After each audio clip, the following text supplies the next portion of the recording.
Баршаларыңызға сәлем, сіздермен бірге Ақ Дастархан YouTube арнасы. Бүгін біз сіздермен сливадан компот жасайтын боламыз. Ерекше әдіспен. Дәл осылай банкаларымызды алдын ала стерильдеп дайындап аламыз. Бізге әрине слива керек болады, оның сабақтарынан ажыратып, тазалап жуып аламыз. Сақырлап суымызда қайнап тұрғаны дұрыс.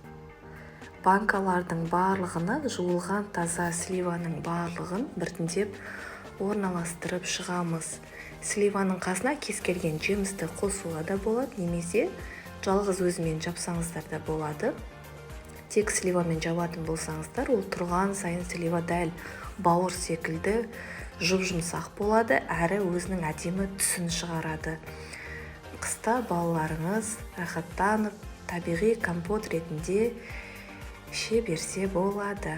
Міне осылай қайнап тұрған суымызды сливалардың үстіне барлығын құйып шығамыз. Және суын күтеміз. 2-3 сағатқа қалдырамыз. Сонда суып, әрі сливаның да түсі шығып тұрады. Міне арада уақыт өтіп, енді сливадағы суды қайтадан ыдысымызға құйып, қант қосып, тағы бір сақырлатып, қайнатып алуымыз керек. 2 литр банкаға 200 грамм қант керек болады. Осылай қант қосқаннан соң да қанты ерігенше 5-7 минут аралығында жақсылап қайнатуларыңыз керек. Қант міндетті түрде ерігені дұрыс. Дәл осы әдіспен жабатын болсаңыздар, компотыңыз сенімді, атылмайды, әрі жақсы жабылады.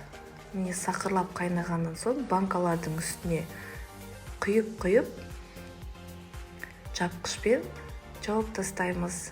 Жасалу жолы өте оңай, әрі тез дайын болады.